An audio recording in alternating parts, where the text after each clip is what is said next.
We'll be focusing on real-time applications of deep learning. Along with that, what are the major advancements and challenges of the deep learning? We'll have a discussion now. Before entering into the real-time applications and whatever the advancements and whatever the challenges of deep learning, first we should know the base root of this deep learning. So the ultimate base root of this deep learning is your artificial intelligence. So basically we all know what exactly an artificial intelligence is. It enables the machine to stimulate human intelligence. So why exactly it is stimulating human intelligence in the sense? In order to learn the things for reasoning, for problem solving, for perception, for language understanding, you are going to simulate human intelligence, which is nothing but your artificial intelligence. In a layman terms, we'll be saying that an artificial intelligence. Where exactly this artificial intelligence is going to be used is one of the fundamental questions. Most of us are using iPhones. We are saying, hey Siri, please call so and so number and keep in audio format or loudspeaker format. How exactly it is working? It's a virtual assistant. We have a Google Map. So you'll just open the mic and you'll say that I want to go from here to there. So how exactly it is working? So these are all something like virtual assistants. We have something like Alexa. Hey Alexa, play this particular song. So how exactly it is working? It is simulating the human intelligence. When you are simulating the human intelligence, you are saying the particular concept as artificial intelligence. One of the applications of artificial intelligence is your Siri, your Alexa, your Google assistants. The other ways where exactly this artificial intelligence is employed in the sense when you are working on any travel booking, let it be you are working on a Go IBP or make my trip, you'll be getting a pop-up saying that hey how can I help you? So which is nothing but your chat GPT. When you are trying to watch a movie in a YouTube or Netflix or Amazon, next time when you are trying to open the similar content of that movie will be available for you as a recommendation system. You have a Tesla where driverless cars came into the existence where you are simulating the human intelligence. So like that you have multiple applications of this artificial intelligence. So once you have done this, moving further, we have something like machine learning, where it is again a subset of artificial intelligence, where you are going to learn from the data and improve the performance here. So the fundamental task of the machine learning is, let us give an example. Let us say I'm saying that A equals to 4 and B equals to 5 and C equals to 9. The machine learning system will give the relationship between what is A, B, and C now, that is C equals to A plus B. That is not the case of a traditional programming. In the case of a traditional programming, you will be focusing on A equals to some value, B equals to some value, and you will write some C equals to A plus B. But that relation C equals to A plus B, you are getting from the machine learning. Moving further, we'll see what exactly deep learning is. The fundamental difference between your machine learning and deep learning is, in the case of a machine learning, we have one stage called as feature extraction or feature engineering. The next stage is called as classification. But in the case of a deep learning, we will combine feature selection and classification in only one step, in simple ways to say. And basically, these neural networks or deep learning are inspired by the brain structure and functions, basically known as artificial neural networks. Why exactly this deep learning is used? What is the major functionality of this deep learning? So when you have some pictures, you have some images, you have some audio, you have some video. So when you want to process all these things and you want to get some output, you'll be going for the particular concept called as deep learning. So the fundamental difference between your machine learning and deep learning is, in the case of a machine learning, you have one stage called as feature extraction. You have the other stage called as classification. Whereas in the case of a deep learning, these two will be combinedly working. And these deep learning techniques are inspired by the brain structure and functions which are known as your artificial neural networks, which is like this. So look at this particular slide. I have some set of input. So from the input, I'm extracting some features, some attributes, some relations. Then I'm applying some model building. So for that, we are getting the output. So when you are doing this, when you want to extract the futures, this extracting the future itself is a tedious task and it's a costliest task. It's a time consuming process. So to overcome that, we have this particular concept called as neural networks, where it learns the hierarchical representations from the data itself. It doesn't require any future extraction separately. What makes deep learning or the state of the art technologies? We have so many data mining techniques, we have so many machine learning techniques. Then why deep learning is special? Why you are calling it as deep learning techniques or the state of the art techniques? When you have huge amounts of data, that data is of the format of images, videos, text. Your deep learning models will be more appropriate than any other of the models. When you have the excess data, when you have more and more data, your normal CPUs will not work. You need to go for some sort of GPUs. In order to build the model, in order to train your model, you might be in need of GPUs.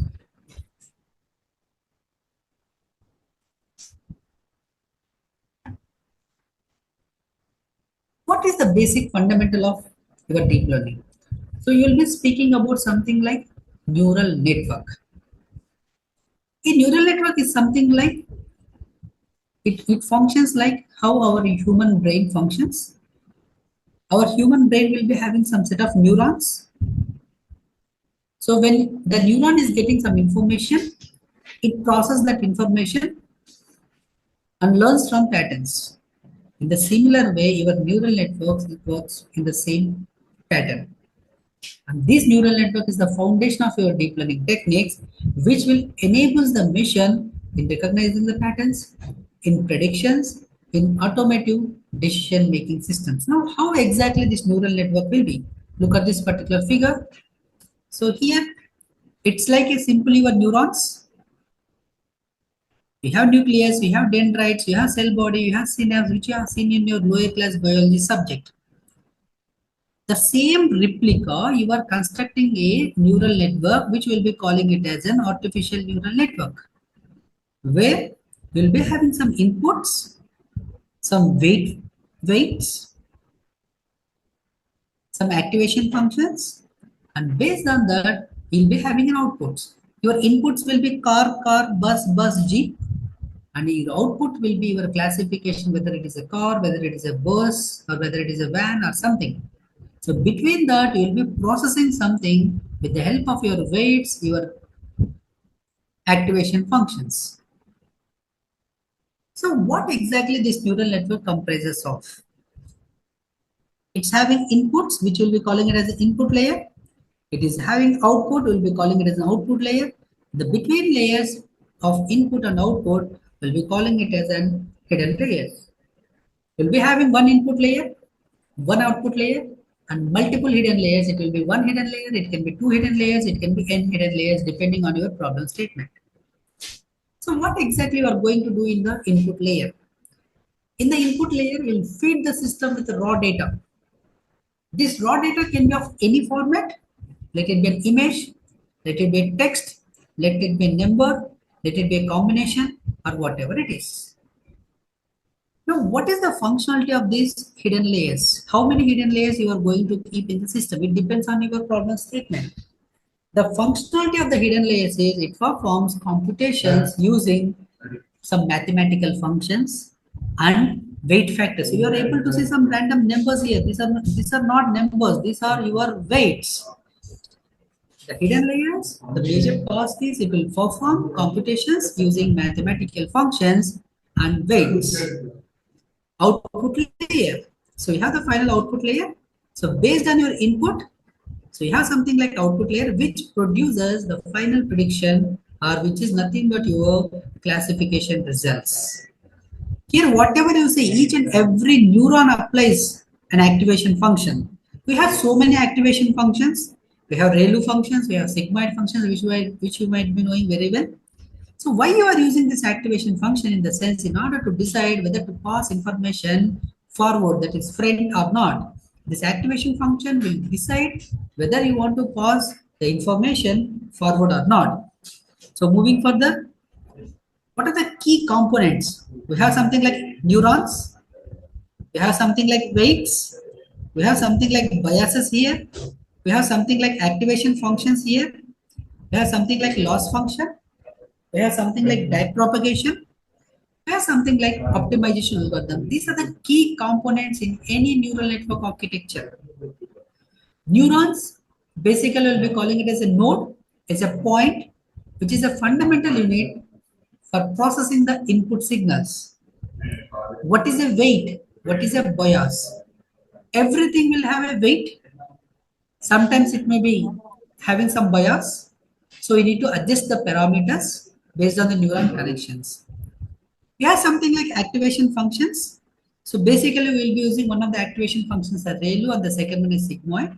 So why you are deciding this, why you are using these activation functions in the sense because of the non-linearity in order to learn the complex patterns. So based on these activation functions only, one can decide whether to pass the information forward or not.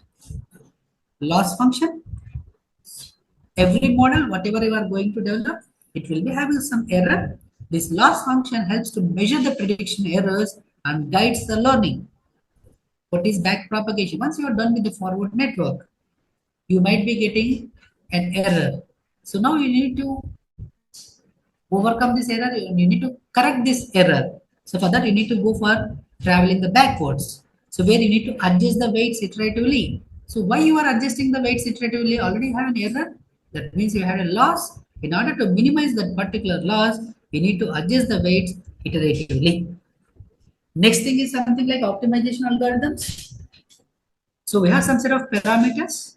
Sometimes you need to go for fine tuning the parameters in order to get a better efficiency of the models. So for that reason, we will be going for optimization algorithms. So the basic methods will be gradient descent methods. So how exactly a neural network will work? The first and the foremost thing is data preparation. The second thing is you need to have a network architecture. The third thing is you need to have an input representation. Next, forward propagation, loss function and back propagation, training and evaluation, prediction. Now let us say this is an input. You can see a circle, which is an input.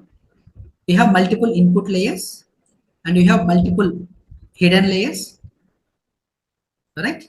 And we have some activation function here. Let us take it as an example. Now look at here, there is something like forward propagation. So basically you are starting from the input and you are moving towards the front direction, forward direction. So you will reach to the output layer basically. So at this point, you will be seeing some error. That means there is a misclassification or misprediction in your model. So now how to reduce this error, how to reduce this loss is one of the fundamental tasks of your neural networks.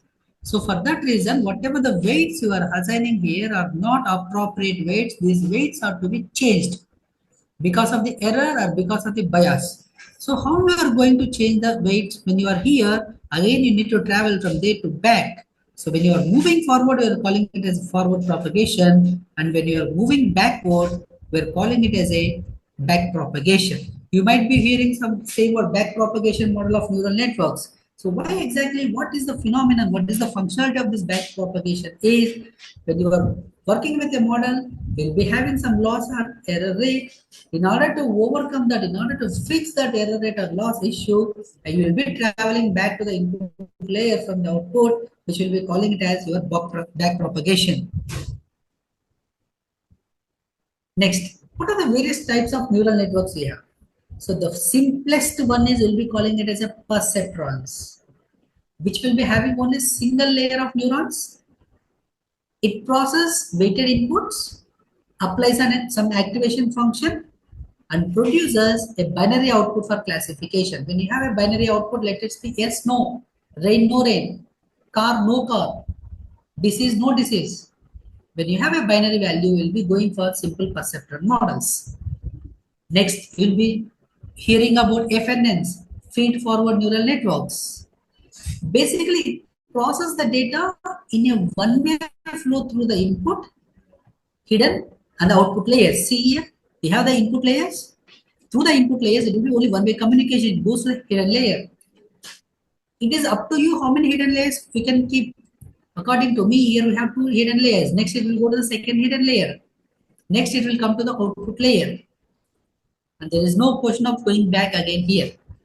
So when you are going to use this feed-forward neural networks in the sense, when you have a classification problems, when you have a regression problem, and when you want to work on pattern recognitions, these are the best models which you can use.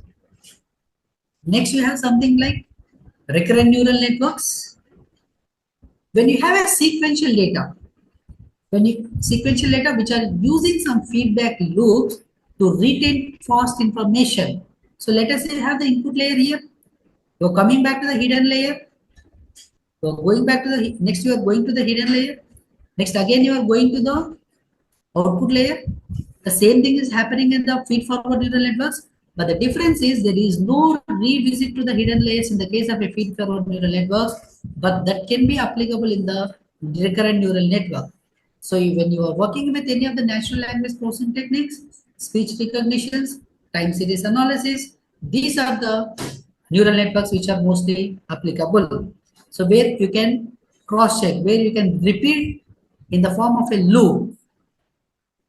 Next, you have something like convolutional neural network, which is one of the very important in the case of your deep learning techniques. Basically, these are used for classifications. Let it be image classifications, computer visions, and object recognitions. Let's go in detail about one of the model. So we'll discuss about the convolutional neural network in detail. You take any deep learning, any machine learning, any AI, any computer vision, any image processing, you'll be having an input and you will be having an output. The between stages, whatever you are having input and output is nothing but your processing steps that depends on your technology. Now we have something like deep learning, which is one of the techniques, convolutional neural networks. So in between this input and output, I have two important things. One is convolutional layer, one is pooling layer, and the next one is fully connected layer. These are the three primary sources. Between the input and output, I have three sources: convolution layer, pooling layer, and fully connected layer. So we had a discussion like hidden layers, right? Like this. In the CNN also, we can have n number of combinations of convolution layer and pooling layers. So here I have convolution layer, pooling layer, again convolution layer, pooling layer. Next I have a fully connected layer. Suppose if you want to go for convolution pooling, convolution pooling, convolution pooling, convolution pooling, then fully connected, then output, that is up to you. So when you have the input and this is your output, the between steps will be used for future extraction. Now, what is a future extraction? I have something like a cat here. The cat is having some eyes, some nose, some shape, some color. So these are the futures which you are going to work in the future extraction. So based on the values available in the future extraction, you are going to give your output in the form of a classification. So how exactly this CNN works? When you have an image, let us say you are working on a particular images, you cannot feed the neural networks in the case of a CNN, whatever the images you are having directly. The fundamental issue when you input the images directly is basically the input images sizes are very high. When the size is very high, it increases the computational cost. So in order to decrease the computational cost, whatever the images you are having basically will be reducing the size. When you are reducing the size, you need to show that, you need to make sure that all the important information must be available. So in the case of a convolution layer, we have multiple filters. One of the filter is something like kernel. What is a kernel? It's a filter basically In order to extract the features from the images, we'll be using a filter called as one of the filter called as kernel. Now, how exactly this kernel works? Basically, a kernel is a matrix which moves throughout your input data. What is your input data? For you, cat is the input data. But for the system, this cat is converted in the form of a pixels. So this, when you are saying it is a pixels, it is a matrix format. So the kernel is a matrix that moves over the input data and performs the dot product, that is your multiplication with the sub-regions of your input data, and gets the output matrix of dot products or multiplications. Basically, there is something called a stride. This kernel moves on the input data based on the stride value. So basically, in the case of a kernel filter, the stride value will become 1. So the ultimate objective of this kernel filter in the convolution layer is in order to have a feature map. So that is one of the ultimate objectives. Next, we'll be going to the pooling layer. After a kernel, we have one more filter, which is nothing but stride basically. In the case of a stride, in the case of a kernel or whatever it is, the filter is moved across the image. It may go, let us say this is an image which will be converted into pixels. It will move from left to right, right to left, top to bottom, or bottom to top. So in any direction it can move basically. So basically the stride value is 1, 1 on the experimentation. So once you are done this one, you'll be going for something like padding. So what is the functionality of this padding layer? Why you are doing that? Whenever you are doing this kernel filter or stride filter in the convolution layer, you will be having a problem called as border effect problem. Let us say this is a picture and this picture is converted into matrix, which is the form of the pixels. So when I am working here, the top it is affecting with borders, which is nothing but a border effective problem. So to overcome this border effective problem, we'll be going for padding. So what exactly in padding we'll be doing? In the case of a padding, number of pixels needed for the CNN kernel to process the edge pixels. You can see the edge pixels are added into the outside, copying the pixels from the edge of the images basically. If you do that, you are freely fixing the border effect problem. Once you are done this filters, that is kernel, your stride, your padding, next you will be going to a layer called as pooling. So what is the functionality of the pooling? So the ultimate functionality, the major aim of this pooling layer is to reduce the dimensions without losing any important features. It's not about reducing the dimensions, it's about reducing the dimensions without losing any information or features is one of the major objective of this pooling. Again, in the pooling, we have many approaches. Basically, we'll be calling it as average pooling. Basically, we'll be having maximum pooling. Basically, we'll be going for maximum pooling in majority of the experimentations. So the ultimate objective of this maximum pooling is to reduce the dimensions. It's not only about the reducing the dimensions, but it is also important to see that there is no loss in the information. So this is about your pooling. So you are done with the convolution, which is having the filters, then pooling. Still, you are not satisfied with the result. Again, stop the convolution and pooling. Again, repeat the process. Still, you are not satisfied. Again, go for convolution and pooling.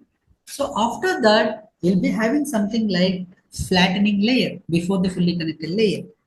So the objective of this flattening layer is whatever the outputs we have will be converting into a one-dimensional space. Then you have a fully connected layer. So it process here and you'll be getting the output. So what I'm going to say is when you have a cat here, so you have multiple layers. Through these multiple layers, you will be trained and will be tested, and in the output, you'll be saying whether it is a car, whether it is a cat, or something else. This is about your CNN.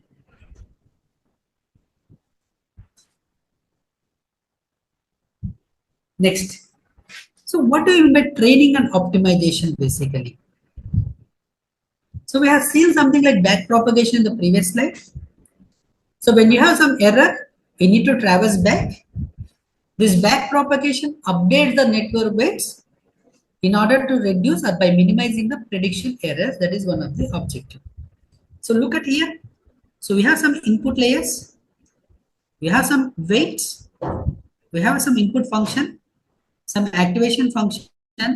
You're coming here and you are having some error here. When you have an error here, you need to back propagate and you need to adjust the weights. So the fundamental phenomenon of adjusting the weights is in order to reduce the error, whatever you are getting after the activation function and before the output function. So how exactly you are going to do this? We have something like gradient descent, which is one of the optimization algorithm, which optimizes the weights by adjusting them in the direction of the lowest error. So basically you have an highest error, we need to reduce the error. So for that you are going for gradient descent. Next, there is something like overfitting and underfitting when you are training the deep learning models. In the case of a overfitting, your model, whatever the model you are developing, let it be CNN, it learns the noise instead of patterns, leading to poor generalization. So what is that pattern? I have a cat.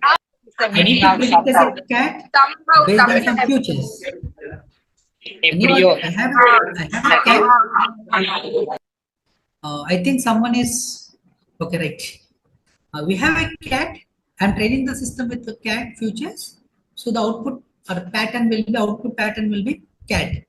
But instead of learning the cat pattern, when my model is learning the noise, will it give the correct output? It will give the poor result, which is nothing but your overfitting issue. When your model is too simple, in order to capture underlying trends in the data, sometimes we have data, we'll be having some trends in the data, we'll be having upward trends and you have some underlying or downward trends. When your model is not in a position to capture the underlying trends in the data, we'll be having an underfitting issue. So when you have this overfitting and when you have this underfitting, we have something like a regularization method, we have something like data augmentation method, we have something like early stopping methods, which will reduce this overfitting and underfitting. So if you take an example for the overfitting, when you are building the model and when you are training the system, your model is outrightly working. But the same when you are testing the model, your model is working very poor, which is nothing but your overfitting issue. In the similar way, underfitting, your model is not trained properly and it is not working properly for the training data, but it is outperforming for the testing data. In both the cases, you are not generating an accurate model. This has to be taken very seriously. So there is some issue in your data. Whenever I have some issue in the data sets, we need to fix the data sets. For that, we'll be having regularization as one option, data augmentation as one option, and early stopping is one option. So I'll give you a brief on data augmentation. We have some data, let us say 1,000 images, but your model is not sufficient. Your model is not well trained with the help of those 1,000 images. What is the other option you have? Now we need to go for data augmentation. That means you are generating the data from the existing data. We have so many data augmentation techniques available. Some angle changing, some horizontal movements, some vertical movements, or whatever it is, there are multiple augmentation set techniques, which will, or the major objective is to increase the sample size of your data sets.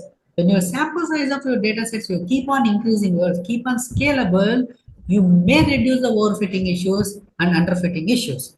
The reason is when you train the model with more and more sets of data, with huge amounts of data, your model will be trained more effectively and accurately.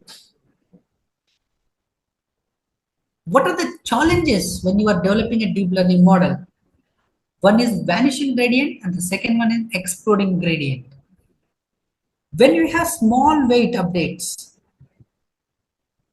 the small weight updates automatically slow down your learning, which is one of the fundamental drawback in the deep learning networks. When coming to the exploding gradient, If you are going with the small weights, it's a problem for slowing down of the learning. When you are going with the large weights, again it is a problem because of the instability issue. So always your weights must be optimal. So when you have small weights, we are calling it as vanishing gradient. When you have high weights, that is large weights, we are calling it as exploding gradients. So to overcome whenever you have a challenge with the vanishing gradient or exploding gradient, we have some techniques like proper weight initialization. That means when weights are too small, when weights are too large, it will not work properly. And optimized weights you need to initialize. Or else you can go for batch normalization, or you can go for gradient clipping, or you can go for LSTMs for sequential toss. Look at this particular figure, vanishing gradient. We have this output, we have multiple layers here. This is the input layer. There are multiple hidden layers, and we have an output layer. When we have small weights, it is slowing down the learning. When you have high weights, it is causing instability. What exactly this vanishing gradient problem in deep learning? What is it? What is it? It occurs when gradient shrinks as they propagate backward, which is making weight updates extremely small. So from input to hidden layer to output layer you are moving. At some point of time, you are finding the error. You are coming back to the backward. When you are coming back to the backward, your objective is to update the weights. When you are updating the weights, if you are going for the extremely small values, this vanishing gradient problem will arise, which will lead to slow learning of the model or stagnant training, especially in deep neural networks. Why it happens basically? We have ReLU is one function activation function, sigmoid is one activation function, tan h is one activation function. These will saturate at some extreme values, causing nearer zero gradients. What is the impact of this vanishing gradient? What will the impact? Slower convergence? Something like training failure completely in the deep neural networks. What are the solutions for this? So you can go for ReLU activation, you can go for batch normalization, you can go for weights initialization, and you can go for resnets basically. Next, how to identify vanishing gradient? We need to monitor the training weights. If weights are converges to zero or learning curve shows some erratic behavior, the problem is in the vanishing gradient. Or else we can go for a visualization of the gradients in the form of an histograms during propagation. This histogram will clearly show you and helps you assess the gradient distribution across multiple layers. Coming to exploding gradient. When you are updating the weights, which is becoming excessively large during the back propagation, will leads to unstable training, which causes the network to fail effectively. Why it works basically? Basically, gradient descents will have a magnitude. If this gradient exceeds a magnitude of 1, they grow exponentially as they propagate backward, making weight updates uncontrollably large. If you look at the vanishing gradients, these problems arises due to high weight values rather than activation functions. Now, how to identify this exploding gradient problem in the sense, again, some erratic loss fluctuations. When you are calculating the values, you'll be getting NAN values. And rapid weight growth during training indicates exploding gradients. Again, how you are going to identify? You use some set of visualization techniques like tensor board, which will helps you to monitor gradient magnitude to detect instability. So what are the applications of the deep learning techniques in real time? We'll see one by one. So the first thing is virtual assistants. So I had already discussed. One is Alexa, Siri, Google Assistant. The functionality of any of these, Alexa, let it be Siri or Google Assistant, it understands voice commands. And based on your voice commands, it performs tasks using cloud-based artificial intelligence techniques. And whatever the Alexa, Siri, and Google Assistant, they continuously improve user interactions through your deep learning algorithms. These assistants basically require internet connectivity in order to function optimally. We have something like chatbots. A chatbot is nothing but it simulates human intelligence, like in the form of a text or speech. Basically, these chatbots are used in customer supports and marketing sectors. It understands some user queries. Based on the user query, it provides an appropriate response. Next is healthcare. So nowadays we are seeing most of the projects prediction of that disease, prediction of this disease, Alzheimer's, whatnot. So these deep learning techniques will assist you in disease predictions, diagnosis, and drug discovery. Further, it enables some medical imaging solutions for conditions like cancer and diabetic retinopathy. The fundamental advantage of this deep learning techniques is it will enhance the accuracy and efficiency in healthcare services. The next application is entertainment. You have something like Netflix, you have something like Amazon, you have something like Spotify, which are mostly using the deep learning techniques in order to provide some recommendations for you. Let us say you are watching some movie today. Let us say you are watching a horror movie. You switch off the system and again switch on the system to Netflix. Next, it will display or it will recommend you to watch similar horror movies because your interest is horror movies as per the data. And it will also generate sometimes it will also generate subtitles and add sound to the silent videos. Next, news aggregation. So basically use artificial intelligence or deep learning techniques, customizes news feeds based on user interests and geography. These deep learning techniques filter out fake news and biased content. You might be hearing something like fake news detection, which is one of the projects which you might be people are doing. The neural networks improves credibility assessment and privacy protection, especially in the fake news prediction techniques. Composing of the music. Next, image coloring. If you want to add some color to the grayscale images are nothing but your black and white images. So we have, if you want to provide some realistic colors, you can go for image coloring concepts in the case of a deep learning. So where exactly this image coloring will help in the sense we will be having some historical photos, historical monuments, artistic projects, arts. The color had shaded, the color went to the gray image, something like that. If you want to get the original images, go for these image coloring concepts. Robotics. These are the exact replicas of a human life, humans. Whatever the human performs, these also are performing.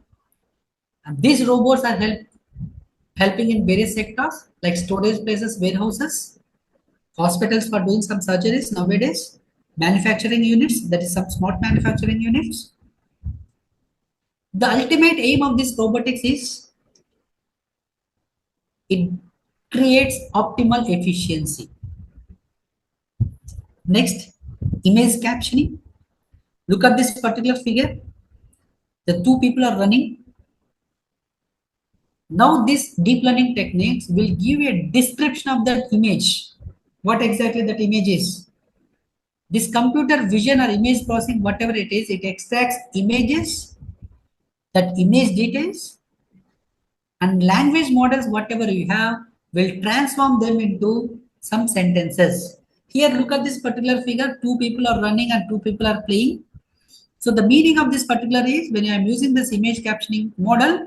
So if there is a baseball player is throwing a ball to another player, which is the meaning of this one.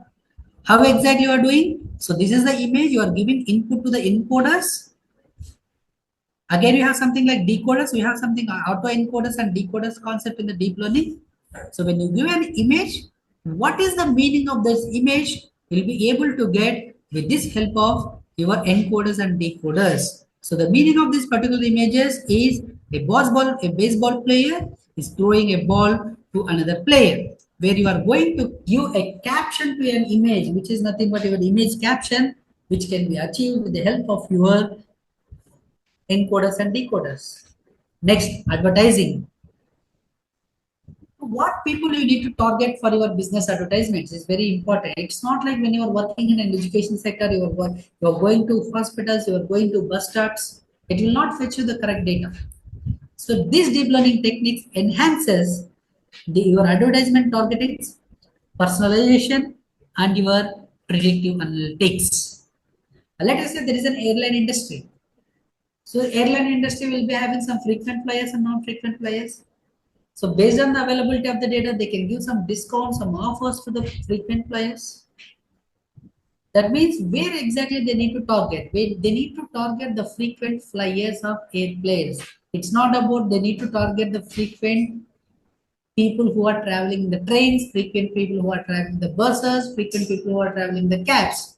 So when your target is missing, your predictive analytics will give poor performance. Next, self-driving cars. We are hearing a word called as Tesla cars, Tesla cars. So driverless cars is one of the best example for your latest deep learning technique algorithms. It will be having some real-time sensors and cameras data. So your artificial intelligence techniques processes the traffic conditions and what are the issues it is having, what are the obstacles it is having, and what are the road signs it is for navigating.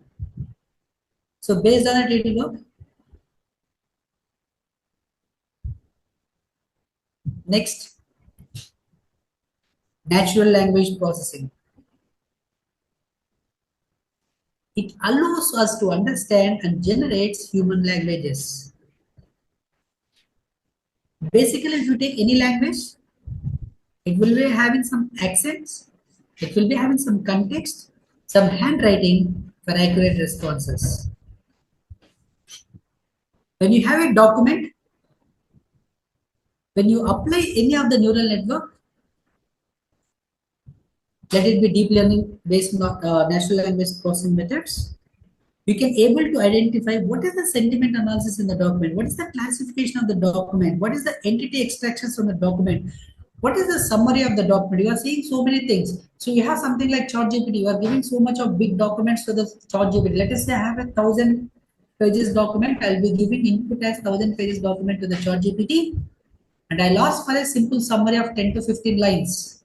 It will give my summary. This will help me in reducing the time for reading that one page to 1,000 pages. So how exactly this is all happening? Because of your deep learning and NLP techniques. Visual recognition. Based on this deep learning, when you have images, something like based on faces, something like based on locations and events, these deep learning techniques will assist in organizing digital content efficiently. Fraud detections will be having the banking sectors, or it helps in the financial institutions to detect fraudulent transactions. Basically, it analyzes the human behavior and identifies the anomalies. If you look at the companies like PayPal, they are using neural networks in order to improve their fraud predictions actually. Next, personalization. When you are buying for a particular product in Amazon, next time when you are opening an Amazon, people whoever is buying that particular product, similar products will be likely to buy again. So those preferences will be automatically coming into the picture in the first hand itself. That means they are recommending the products, they are giving some offers, they are giving some content based on your interesting, based on your previous purchases, which is nothing but your personalization. Most of your Flipkart, Meesho, Amazon are using the deep learning models for tailoring these shopping suggestions. When you are using this personalization in the business, it increases the user engagement and sales especially. And it helps in detecting development delays in children. Most of the people are facing some set of issues. Most of the people, most of the children especially, we are able to see some speech problems, some language impairments problem in the children. When you practically apply this AI powered diagnostics and if we enable early interventions, prevention is better than cure. We're always having a slogan. It will help us for the better predictions and the better diagnosis. When you have a picture or when you have a silent video, you can add some set of sounds to that video, which will be calling it as synthetic data basically. Next, we have language translators from one language to another language. The conversions which will be you are doing. So most of the people, especially from India, we have multiple languages. So let us say I am from Tamil. The other person may not be aware of Tamil. So even though you are speaking in Tamil, a common language should be converted. So which is one of the deep learning model application. So these are the major real-time applications of your deep learning techniques. And coming to when you are doing these many applications, when you are working for a deep learning model with these many number of applications, won't you face any sort of challenges? Other than challenges, won't you face any ethical concerns and security issues? Yes, obviously. The fundamental problem with the deep learning techniques is your data. So where you are collecting, from where you are collecting the data, from how you are collecting the data, how far you are going to trust your data is one of the fundamental issue in your complete deep learning techniques. Second thing is, your data is short, your deep learning model will not outperform. When you want to train the large deep learning models, it needs extensive computational power, which may need high electricity usage, high GPU capacities, or whatever it is. Your normal CPUs will not work sometimes. Sometimes you need to be depending on the cloud. When you want to depending on the cloud, you need to have high-end internet connectivity. So these are one of the major computational costs when you're. This is one of the challenge in the case of a deep learning. When you come to the data privacy and security, so when you are working in the data, because we have seen most of the time cyber attacks, cyber attacks, cyber attacks. Sometimes there will be some sensitive data, especially medical data, some army related data, some military data, which will be very sensitive. If you are not clear with the data, if you're not giving some proper measures to the data, there might be chances for leaking of the data. When the data leaks, it increases identity of theft and privacy violations. And what are the ethical concerns? When you are working on some set of images, how far you are clear that those images are original images? How can you say that they are not fake images, which is one of the fundamental thing in the data? We have AI technique. AI is very good in generating the fake images, fake videos, fake text. When you are generating the fake images, fake videos, fake text, it's all leading to misinformation. When you have a misinformation, it leads to societal distrust. When you are using this societal distrust data, what is the use of developing your models? So you need to be very clear in terms of ethical concerns whenever you are working in deep learning technologies. Bias, variance, underfitting, overfitting are one of the major issues whenever you are implementing your deep learning techniques. Your model may be outrightly performed for the training data, but for testing it is not working properly. What is the use? Your model is poorly efficient for training data, but your model is outrightly working on testing data. So on what basis you are going to trust your model? Your model is not at all working for the training data which you are feeding, but for unseen data it is showing the correct result. How can you justify this? So which is one of the basic problem. So these are the key challenges and problems with the deep learning techniques when you're working. So far we have seen what are the applications, what are the challenges, what are the types and other things. Next, what is the future of deep learning? Now we have seen something like supervisor learning, semi-supervisor learning. Next, we will be seeing our self-supervisor learning in the near future. Nowadays, we are completely depending on the labeled data. In future, AI models will less completely rely on the labeled data. It will be more focusing on unstructured data sets. Neuromorphic computing, inspired by the brain humans. Next, we will be having in the next generations, we will be having the AI chips. These AI chips will improve the deep learning efficiency. The fundamental problem with the deep learning is with the increase of the energy consumption. So this AI chips will reduce the energy consumption. And when you have a chip, it is not a human brain, it is not a data, it will automatically improve the real-time processing. We have something like AI for scientific discovery, generalist AI models.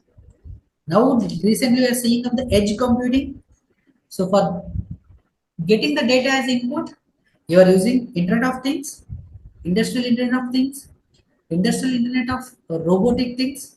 There are many Internet of Things which are smart environments which are coming into the picture for collection of the data.